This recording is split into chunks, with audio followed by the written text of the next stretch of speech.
What's up, good people? Mark Holmes here, and as always, I want to say thank you all for watching, commenting, subscribing, and being part of the Joe Boo Sports Report. Without you guys, as well as you ladies, you know that this literally does not work. Hope everybody's having a great thirsty Thursday. We've got all kinds of news that we are dealing with right now with the Dallas Cowboys and Tampa Bay Buccaneers. Do you realize that the NFL season starts 3 weeks from tonight? 3 weeks. Let me say that again. 3 weeks from tonight. Why am I emphasizing 3 weeks? Okay, well, 3 weeks is the season opener. We play then, of course, on Sunday, which would be 3.5 weeks from now. Man, we got some news on the Tampa Bay Buccaneers. The Tampa Bay Buccaneers, who do not have Tom Brady in the house right now. Apparently Tom Brady is doing something that the team knew about, was planned for. It's nothing to do medically and all that, but he is away from the team. Here's the speculation, okay? Now, this isn't the real big news about Tampa Bay, but here's what speculation is that he's actually doing the Masked Singer. Because Todd Bowles, the head coach, was kind of vague about when he was going to return because they thought he was going to be returning right after the preseason game. But if he does do the Masked Singer and somehow he ends up kind of moving on, that he can actually sing, then it might be that it takes more time. I have no idea if he's on the Masked Singer or not, but that's not the news about Tampa Bay. Here's the thing about Tampa Bay. I have been talking about this for quite a while and saying that I believe that the Dallas Cowboys have a good chance to beat the Tampa Bay Buccaneers. And if you look at how the Tampa Bay Buccaneers have been having issue after issue this offseason and how things have been changing and evolving, it's kind of crazy. Okay, the fact that Tom Brady is taking 10 days or more off is crazy. We're talking about a guy who is always, dialed in and everything, to do anything to win type guy. For him to go ahead and leave when he has so many different players that are new, to me says, I don't know that he's going to be 100% on the same page week one with guys. He doesn't have the Gronkster anymore. Gronk retired. And as far as we know, he's still retired. And I don't think there's enough time for him to get in and get ready to play week one. Tampa Bay gets Kyle Rudolph. Okay, Kyle Rudolph. He's a name you know. But Kyle Rudolph last year, and I know it was just Daniel Jones throwing to him, was about 250 yards. Not great. I know they signed Julio Jones. Last 2 years combined has been about 750 yards. Not the same guy he used to, but he does have Tom Brady throwing to him, which does help. But Tom Brady's not there working out with these two guys. You look at the receiving core that he's lost. Well, Antonio Brown's not there anymore, okay? Although Antonio Brown wants Jerry to call him, and Jerry's like, El Paso on that one. Okay, so you got the Gronkster gone, replaced by Kyle Rudolph. Okay, if you think that that's the same, you're freaking nuts. Chris Godwin, he's in the Michael Gallup category of recovery from ACL. He's not going to be ready to go. Leonard Fournette, he's blown up like a freaking elephant, okay? A couple of weeks ago in OTAs, he was 260. If you want to know what 260 looks at, looky here. Looky here. Look. I know you don't want to look. Look here. This is 260, guys. Could you see me being Leonard Fournette? Because that's where Leonard Fournette. He's probably dropped some of that weight. But I don't know that he's dropped about 34 pounds, which is what his playing weight actually is. So if that's not enough, early in training camp, he lost his center. Gruesome knee injury, gone for the year. His center in the offseason signed with Cincinnati Bengals. Got like $50 million. Good player. His other guard, injured, gone. And now, Tristan Wirfs, the Pro Bowl tackle, has a strained oblique muscle. Now, we don't know if it is what kind of strain, if it's a mild strain or if it is a severe strain. Now, here's what, I'm not a doctor. I just play one here on YouTube. looking up strained obliques. Typically, what is the recovery time for a strained oblique? Okay, this muscle right here. And if you're an offensive lineman and you got to move and put your hand, you can't do it. You can't do it. If you've got Tristan Wirfs out there with a strained oblique and you got Micah Parsons coming off the edge, I'm betting on Micah Parsons. I just will. Typically, mild strain is about 4 weeks to heal for a mild one. Severe sprains are much longer. Now again, these are NFL players, they're superstars. Maybe they come back sooner. Maybe they come back sooner. But if you're counting right now the possibility that Tom Brady does not have his center, lost his best guard, lost his other guard, and now might be short his tackle, and he's not even in training camp, that defensive line that we have right here, right now, that's looking good in practice. I mean, looking good in practice. They will eat that offensive line up. And they will get to Tom Brady. That you can count on. So, another hit for the Tampa Bay Buccaneers. Oh, by the way, they did lose their coach too. All right. They now have Todd Bowles, who is a defensive-minded guy, as the head coach. Now, I'm not going to say that Todd Bowles is not a good coach because he coached with the Jets, okay? I don't know that that's a real test for a coach's ability, but he did not do well with the Jets. But then again, who does do well with the Jets? All right, for the Cowboys, here's some interesting stuff. Shout out to my man Greg, because he shared with me a great article talking about Diggs, talking about how good DaRon Bland has been playing. It could be that our number 2 draft pick, and see, here's the thing that's kind of crazy. The Cowboys have been gold when it comes to first-round draft picks. First-round draft picks, you look at how many just from 2010. I mean, we got like Des Bryant, we got Tyler Smith, we got Travis Frederick, we got Zach Martin, we got Micah Parsons, we got CeeDee Lamb. Yeah, we mixed in a Tucker right there and a Morris Claiborne, but for the most part, we done good on first-round picks, okay? Literally, we're about 80%. And I don't know any team that's better than 80% hitting. And I'm talking about being pro bowlers, okay? I'm talking about pro bowlers. And even with Morris Claiborne, he does have a ring. He does have a ring, okay? And Taco is still in the league. He's down there in New Orleans, and some New Orleans fans down there said he looks good down there. Well, God bless him. Good luck out there, with New Orleans. He couldn't bust a grape here.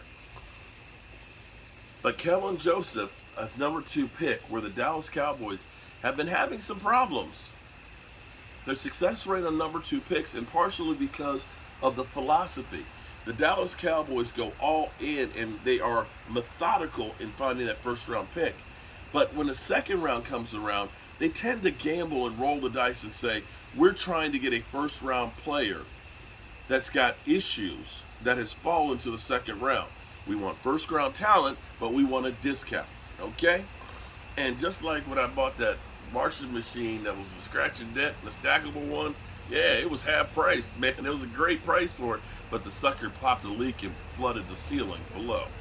So sometimes that cheap price, you get what you pay for. And so this is where we look at and see Randy Gregory, how many games did he miss smoking weed, right? Micah Parsons, excuse me, not Micah. Oh my God, did I say Micah? Jeez, Jalen Smith. See, look, I've been so trained to just say Micah. I've just tried to forget Jalen Smith. But Jalen Smith, one good year, right? Okay. I'd say Tristan Hill, but Tristan Hill may still become a player. And I believe Sam Williams is going to be a player. But then you got Boss Man Fat, rapper, cornerback. Right now, he's a guy on the bubble, and don't be surprised if DaRon Bland takes his spot. Psh, mind blown. So today, we got CD with a stitch. He's not working. We got James Washington, of course, ankle issue. He's out. Of course, it was great to actually see Michael galloping down the field after practice, catching a couple of balls. Now, the thing that was interesting about me watching him run, I remember after I had my ACL surgery. Now, see, here's the thing for me. It's a little bit different than what Michael Gallup had done, because I'm old school, which means the technology was not there. When I had this knee right here operated on because I tore my ACL in high school, last scrimmage of the year, it was just the beginning of the scope. They were just beginning to do that. Had I messed it up the year before, they would have just cut my knee wide open. Just made a big old scar right here, looked inside, see what's going on, and try and fix it and put it together with a bunch of staples and stuff. And for the next 2 years, you're hoping to walk straight.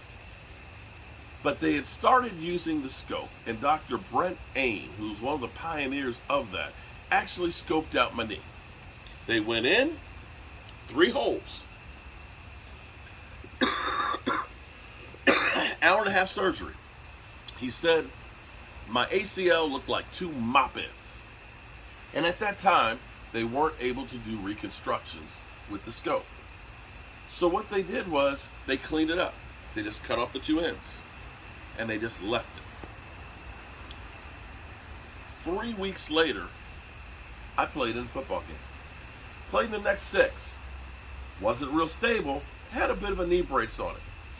But the first thing I can remember when running after the knee injury wasn't so much running as it was stopping and slowing down.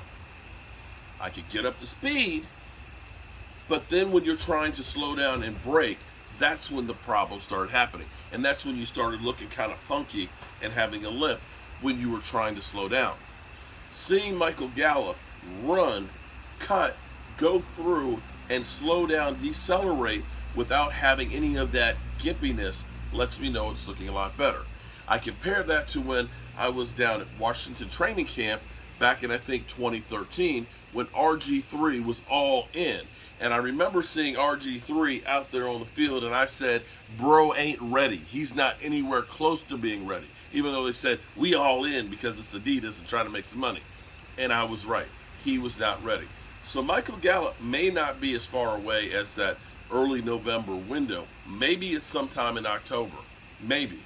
That's some great news. Even better news is the Cowboys actually had a really, really sharp practice today. I know we talking about practice, not a game. Not a game that we love.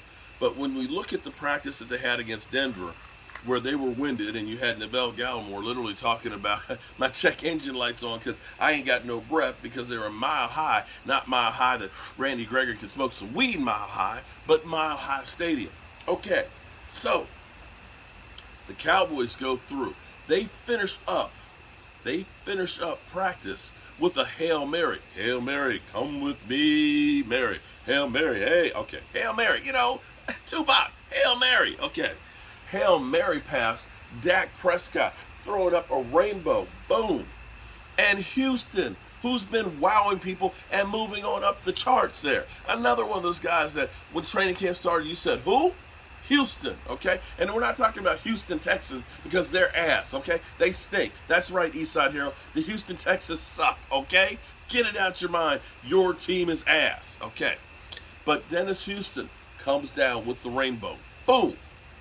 And in fact, the Cowboys offense with Zeke Elliott, who yesterday was popping some helmets off of people and running like he was a beast, that he was literally eating on the Chargers. That's right. So at the moment, we've had some problems with getting the offensive line together. They seem to be playing together pretty well this week against the Chargers, who have a lot of really good players on that defensive front. A lot of really good players on that defensive front. They look good. Our defense looks pretty sharp going against the Chargers. So at the moment, and again, we just talking about practice now, guys. Practice. Not the game. Not the game that we love. We talking about practice. At least this week's of practice has looked a hell of a lot better than it did at Mile High with the Denver Broncos. Huh. I got a question here. If you're in Denver, okay, if you're in Denver and the altitude is above 5,000 feet, which is Mile High, and you sleep with somebody, does that make you part of the Mile High Club?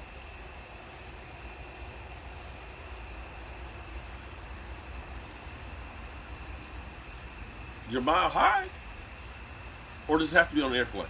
Oh, okay. All right. So, or if you're in Denver and you're on a plane that's on the tarmac but not in the air, and you make out, does that make you part of the Mile High Club? Huh. I'd like to know. What's your thoughts on that? Does that make you part of the Mile High Club? Anyway, I digress. It's looking like, for those out there that want to talk about how bad the Cowboys were last week, that think that preseason means something. At the moment, the Chicago Bears are up 10-0 and could possibly go 2-0 in the preseason already. So does that make them a good team? Inquiring minds want to know. All right. You've gotten now my speed post-practice fireside chat. Hopefully I sped it up enough that this video doesn't go too long. And it might be that I've had so many meds in my body since last Saturday that I've just finally lost it. That maybe I'm like Randy Gregory and pass the touchy from the left. Ah, boy. Anyway, it is so nice to have football back and being able to talk about it again. For those out there that are fantasy football fans and want to be part of the Jobu League, we have a email address. Jobu Fantasy. It's just a fantasy. Oh, I'm sorry. Sometimes I hear a word and it just takes me back to old music, okay? JobuFantasy@gmail.com. Email in there. If you're already in an ESPN league, let us know what your team name is and let us know what your name is, okay? I still don't know who the Timberwolf person is, okay? I want to know who's the Timberwolf team from last year, okay? Who's that guy? And Roz will get you set up. We might be doing some of the fantasy drafts this weekend, but put in there what times work for you or what day of the week. If you have some time you say, hey, I can't go, that's a bad time, or if you have a time that's better, let us know so that way we can cater to you, the fan. Whew. And that's all I got right now. That's all I got. Except for, thank you guys, you ladies, and you haters for doing all you do to be part of this family here.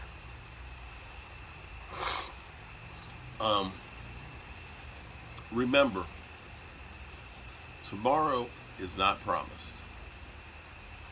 So make sure you guys tell the people you love them. Because you might not get the chance again. I love you guys. Beto, especially you, buddy. You texted me last night. I was already asleep, so I didn't see it till this morning. But I love you too, Beto. Yeah, I'm supposed to already turn out the light, so turn out the light right there. And it's so nice. For those of you out there that hate propane, stop hating on propane. Because you know how nice it is that I can come out here, just light it, and don't have to go ahead, get some wood, get some paper, blow on it, try and get it all going and everything else. And then you got the smoke that's following you all over the place. And then your clothes smell like smoke. Your wife's like, why you smell like smoke? Because I've been outside at the fire pit.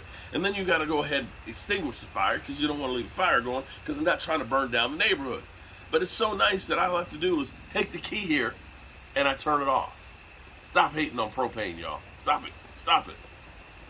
But God willing, I'll see you all tomorrow. Peace. Damn, that's 20 minutes.